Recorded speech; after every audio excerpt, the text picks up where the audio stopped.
Baiklah, kali ini saya pengen bincang-bincang sejenak nih. Bagaimana rasanya tidak capek ketika mengemudi atau selama dalam perjalanan.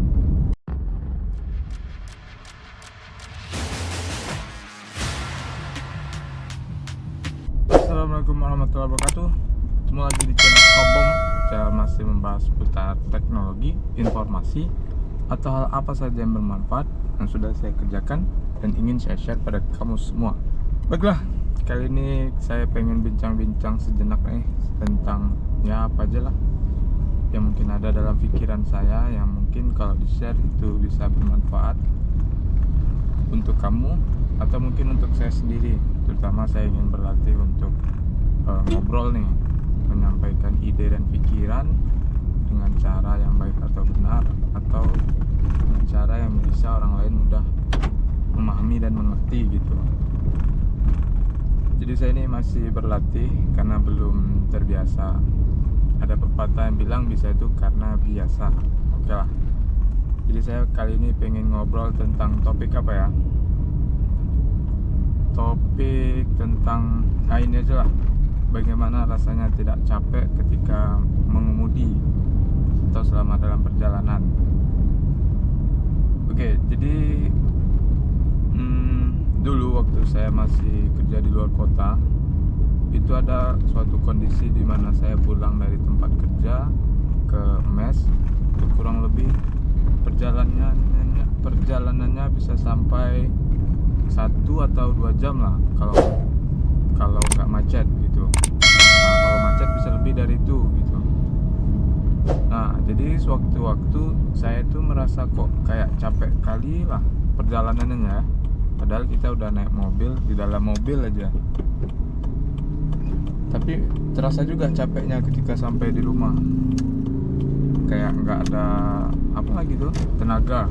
Jadi mau ngapa-ngapain nggak bisa, paling cuma bisa tiduran aja. Jadi setelah saya analisa, kayaknya selama di perjalanan saya itu suka memperhatikan kondisi sekitar di jalanan. Kebetulan waktu itu saya posisinya sebagai penumpang gitu. Nah, jadi ketika saya di dalam perjalanan gitu, ya udah lihat kiri, lihat kanan, lihat apa-apa aja lah. Misalnya ada, oh yang ini bagus, oh ini tempatnya bagus, oh ini ada orang nggak tertib, oh ini ada orang kecelakaan dan sebagainya lah. Yang alhasil mata saya selalu aktif untuk melihat kejadian-kejadian di sekitar gitu. Nah, asumsi saya itu tuh penyebabnya karena itu. Jadi mata banyak bergerak, akhirnya kelelahan gitu. Oke, jadi setelah saya analisa dan dapat kemungkinan permasalahannya gimana, esok harinya saya coba terapkan lah.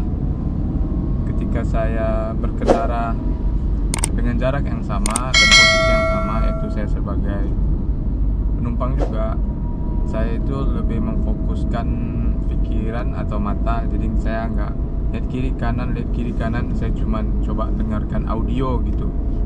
Jadi audio, misalnya kita pilih auto topiknya apa, jadi saya download dulu malamnya, kemudian saya simpan di handphone, dan besoknya ketika pulang dari tempat itu saya play. Jadi saya nggak ada lagi lihat kiri kanan, fokus untuk dengarkan audio itu saja.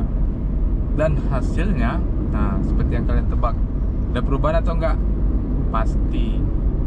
Jadi ketika sampai di rumah, badan saya masih terasa fresh lah. Walaupun dibilang capek, iya capek, tapi nggak kayak sebelumnya yang nggak ada nyawa sama sekali. Nah, jadi ketika saya mencoba memfokuskan pikiran, pendengaran ke topik yang ada di audio itu, yang mana itu pun juga menarik sama saya, ya udah capek saya menjadi hilang gitu. Nah, kurang lebih itulah yang mungkin pengen saya share kepada kamu semua kali ini. Jadi bagaimana caranya agar tidak capek di selama perjalanan, yaitu coba aja kamu fokuskan mata, pikiran, sama pendengaran kamu ke hal yang lain. Jangan kamu lihat kiri kanan. Ini untuk khususnya kamu bagi penumpang ya. Bagi pengemudi pun nanti saya juga ada share juga tipsnya gimana. Tapi kurang lebih kayak tadi lah hasil pengalaman saya. Ketika kamu pengen gak capek selama di perjalanan, ya udah nggak usah lihat kiri kanan, karena ketika mata kita ini semakin banyak melihat objek-objek yang lain bergerak gitu, jadi otak kita pun jadi kelelahan gitu.